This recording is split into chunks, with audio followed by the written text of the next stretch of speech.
Hey guys, what's going on? Thanks for tuning in. Today we're doing some more routine maintenance to the 2014 Silverado here that I've got in the garage. Today we're actually going to change the rear brakes on this truck. The one on the driver's side has been squeaking for a while, and I'm pretty sure it's the brake pads, so we're just going to go ahead and change them out. But basically whenever I'm going down the road, it'll just squeak until I apply the brake pad, which is kind of weird. But I've traced it down to this passenger rear wheel, and like I say, I'm 90% sure that it's the brake pads. Regardless, we're going to change them today, and I'm going to show you how to do that. But before we get started, let me show you some of the tools that we're going to do. Alright guys, so this really is a pretty simple job to do. I've got some bits here to take the wheel off. I've got my impact. You don't have to have an impact. If you've got a breaker bar and a torque wrench, you'll be just fine. This is going to make my life a little bit easier. I've also got me a little extension, that way I can get into the wheel wells a little easier, since these have a little bit of offset to them. I've got a rubber mallet here. Once again, this is not absolutely necessary.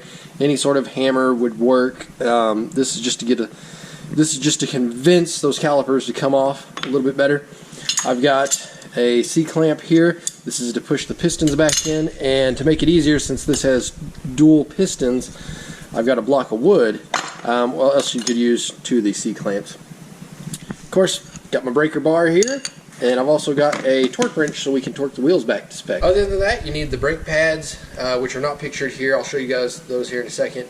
You also need a jack and some jack stands, and maybe something to chalk the wheels off to be safe, because safety is the priority here. So as you guys can tell, I'm running aftermarket wheels here. So one thing that I did need is this hex key to undo the cover on here. If you don't have aftermarket wheels, you don't have to do this part.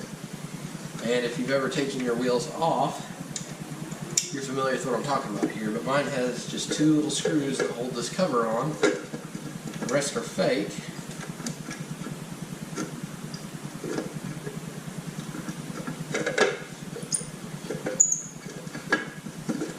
That allow me to see the lugs back there. So keep this from getting scratched up or screws lost. We'll set this on the tailgate real quick. Now before I actually jack the wheel up, just to make it easier and this guy doesn't spin freely, what I'm going to do is go ahead and break these loose. And I'm using my impact here. If you didn't have an impact, just go ahead and use your breaker bar to break them loose. I'm not going to take the lugs all the way off at this point, just enough to break them loose. That way it's easier whenever we got the car supported in the air.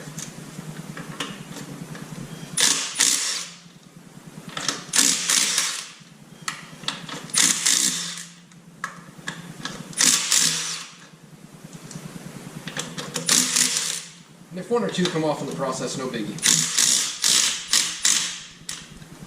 But you can see how much easier that made the job.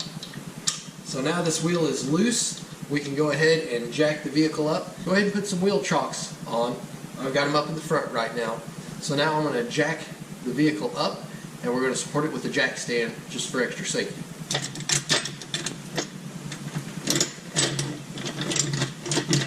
And wherever you get it at, make sure it's secure on there, not going to fall on you. That's the real trick right here. It just feels pretty solid. So now, I'm going to get this up just enough to get the wheel off.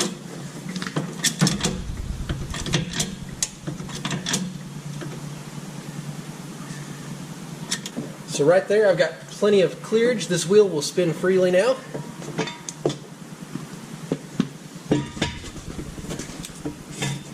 And just like I had mentioned to you guys, I'm going to take my jack stand before I take that wheel off. Support this guy.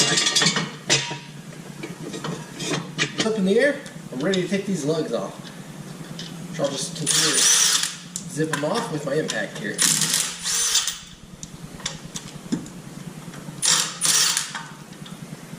Just going to set these guys to the side for now.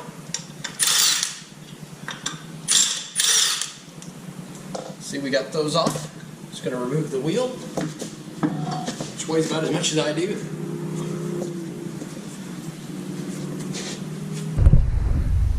Now here comes the fun part. This right here is where we're going to start breaking into to release those brakes. So on the back side, you've got one bolt up here and one bolt down here that we're going to have to break loose. So let me find out what size these are, And I'll tell you guys, and I'm actually going to break these loose with my breaker bar. Perfect, guys. Looks like it is a 13 millimeter. So all I'm going to do is take my breaker bar, put it on there, and we're going to break these guys loose. So since it's backwards, we need to make it go up to break it loose.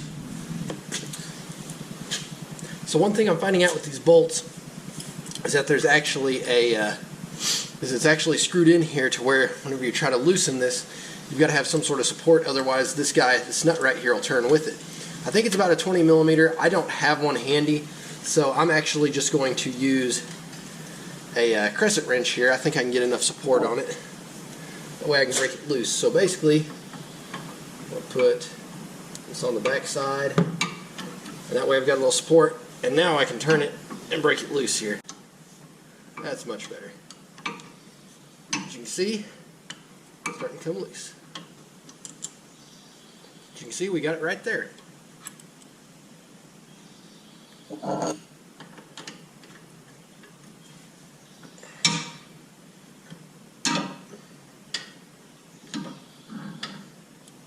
can see that guy came out nicely too. So, now here's the trick, guys. Whenever you take this caliper off, make sure to support it somehow. If you want to, you can run a bungee cord around here like this, but you don't want this just sagging. So actually what I'm going to do, to be on the safe side, is just set it up here on the leaf spring, and I don't think it's going to go anywhere. So now we can access our brake pads, which, whew, I can tell, guys, I'm pretty sure that's our problem. They look pretty darn worn out. Check this out, guys.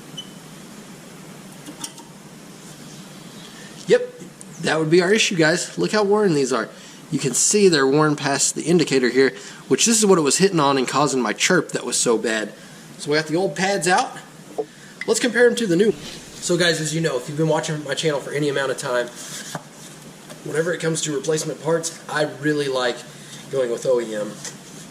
That's why I'm using AC Delco here today. And you know, this is not a plug for AC Delco or anything like that. They haven't paid me to say this or anything.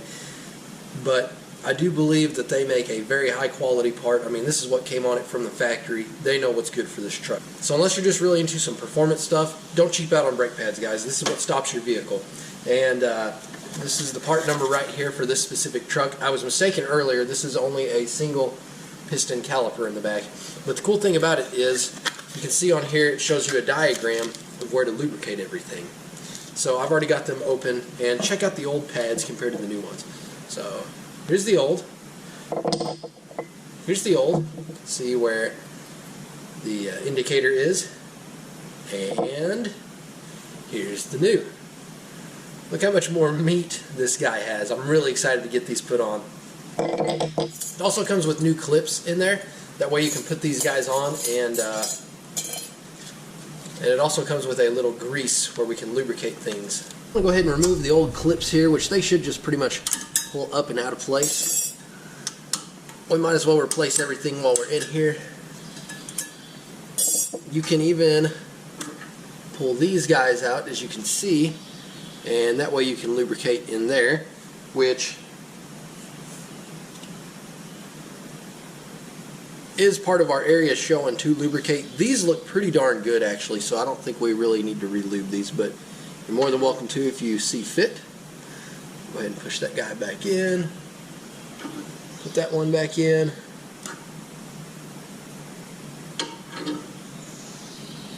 Yeah, they look really good. Okay, the caliper needs a little lubrication is my understanding. Looks like maybe just a little on this back side here, so I'm going to go ahead and break this guy open. Set him back up there. See, just nice and clear. According to this, kind of weird I think, but it looks like kind of these channels right here, maybe just a little. These channels right here, kind of weird. That's what it's showing though. Let's go ahead and put some there. Acts like maybe just a little right there, so whatever's left of my finger I'm going to get top and bottom here. Might as well, right guys? I'm going to use it all since it came with it. Alright, so we got those parts. Just gonna get the back of these bolts too. That way they don't seize up on us or rust. So we got those. Let's do the brake pads now. Let's go ahead and put the clips on. Let's put the new one up top.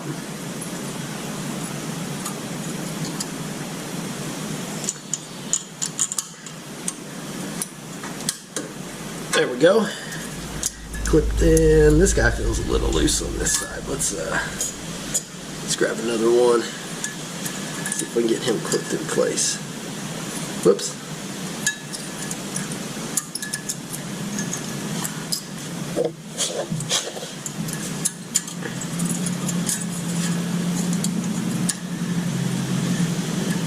Perfect. Got the clips in. Let's go ahead and put the new brake pads in. So on the side with the squealer, we're going to put a little bit of grease. We're going to grease the back basically. So I'm going to squeeze a little bit out.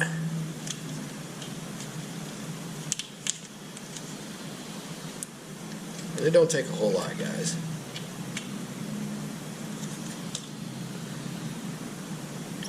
Get this nice and greased, just the whole thing. Like I say, just a thin layer will do. I'm also going to grease the top and bottoms where these ride in there. That way there's no chance of it squealing.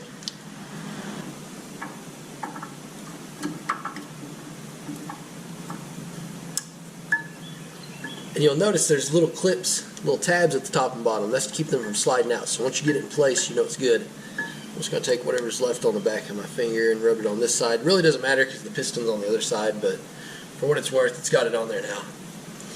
We'll do the same thing with the other side now.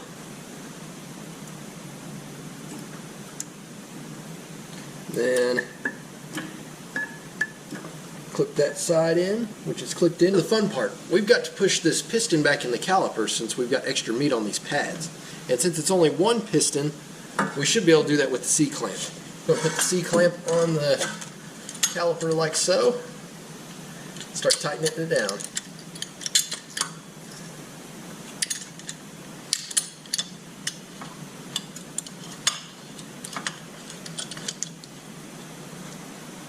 Now make sure you don't have your emergency brake on because you may have trouble pushing it in if you do. Otherwise, you'll start seeing the piston sink in. Just like so. That's going to give us clearance to put this guy back on. And also be mindful of the brake line, don't put too much stress on it. Okay, so I've hit the bottom there, I know it's in. Can push this out.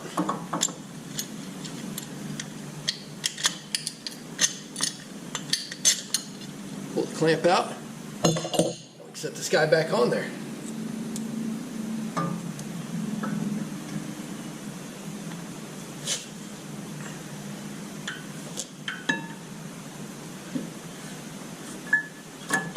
Just like so.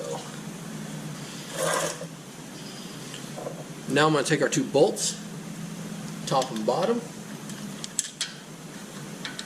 and get those guys started.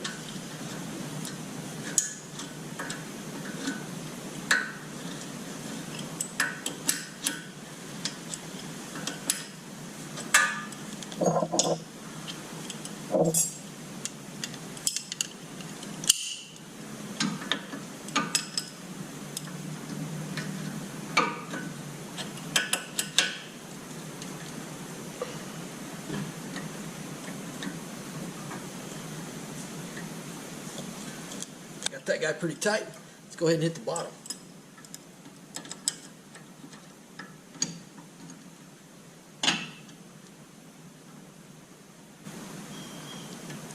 Alright, so we got the bottom.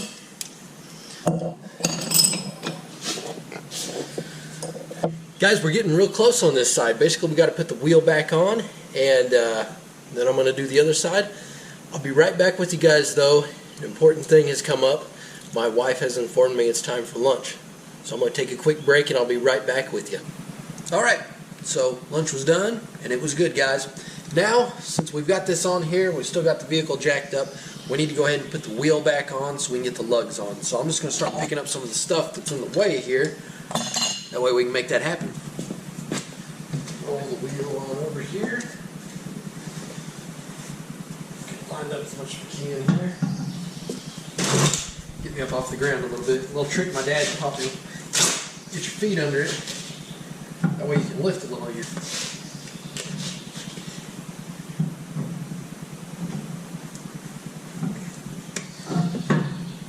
Just like that, we got it on. So before it falls off, we'll start sewing my lugs on here.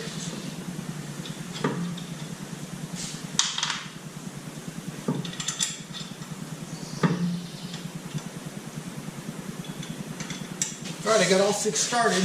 Now I'm just going to zip them on this guy.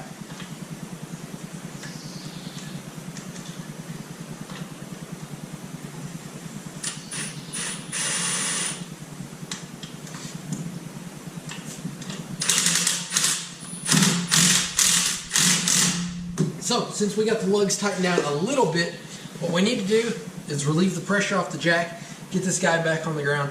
That way we can torque these lugs to spec. I'll show you guys how to do that.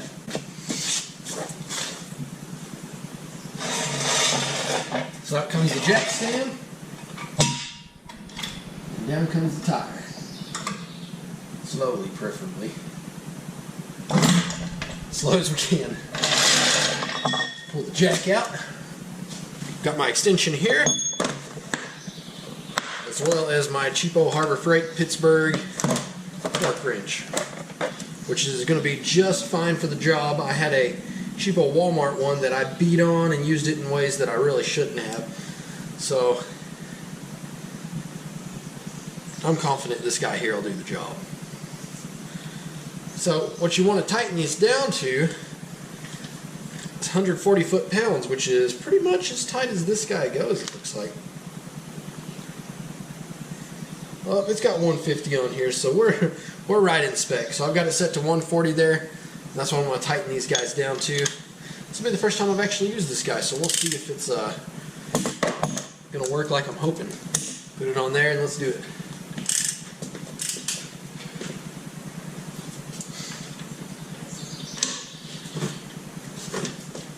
And you'll hear it click whenever it gets there, just like that.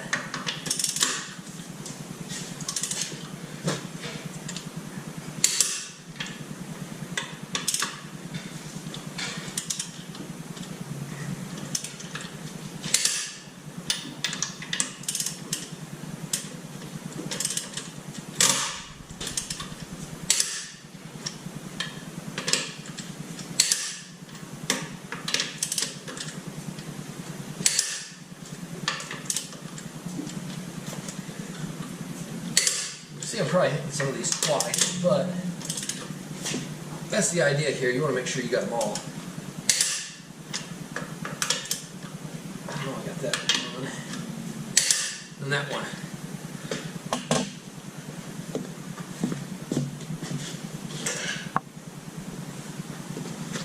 Now I just got to put our center cap back on.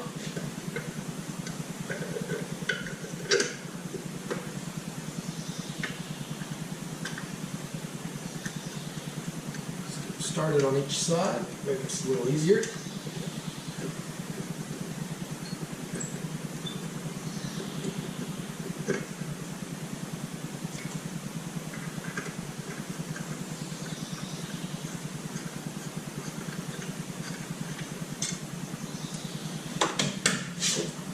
Just like that, guys, we are all done with this side. So now I got to do the other side. So what I'm going to do is I'm just going to speed that up real quick for you guys, so you can kind of see the process that I'm going through once again, just a little faster, because this really is an easy job. It took me a little longer, obviously, because I'm filming and explaining everything, but let's see how quick we can get that side done. Alright, you guys ready? Let's go.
But basically, get inside the truck, pump the brakes a few times. You're going to notice they feel a little squishy, a little light. That's because that caliper has to come up to that brake pad and kind of match it, get a little pressure on it. So pump the brakes a few times. You'll start to feel it catch whenever it does. Then just get started wherever you're going. Go kind of slow. Pump the brakes a few times. Make sure they feel like they're working. You know, you don't want to take off down the highway 55 miles an hour without testing them out first, you know. So try that out. Make sure you got things good to go. And that's really all there is to it, guys. This right here, this side right here, I'm looking on the camera here, took me 20 minutes. I say that's kind of with talking to the camera a little bit too and moving some tools around. So you can easily do both sides in under an hour if you're hustling and get it done. You know, there's no reason you shouldn't be able to get it done in an hour and a half, unless you just really run into some troubles. But everything went pretty good on this project. If you guys did enjoy the video, be sure to check out the channel. I got a kind of a series going on right now on some regular maintenance items on this truck right here. We've done changing out the coolant. We changed the transmission fluid the other day. I want to do the transfer case fluid. But we do lots of projects here with this truck. Also with the 2004 Duramax, that's been a really fun project. We just needed to move back over to the high country a little bit to you know, kind of diversify the content. Alright guys, if you enjoyed it, be sure to leave a like on the video. If you found it helpful, remember, check out those links, subscribe to the channel so you can see all the cool stuff that we're doing. And also be sure to share with your friends. I mean, this job right here, any brake job, as long as it's disc brakes, it's pretty much going to be the same. Alright guys, definitely appreciate you guys watching. Until next time, take care.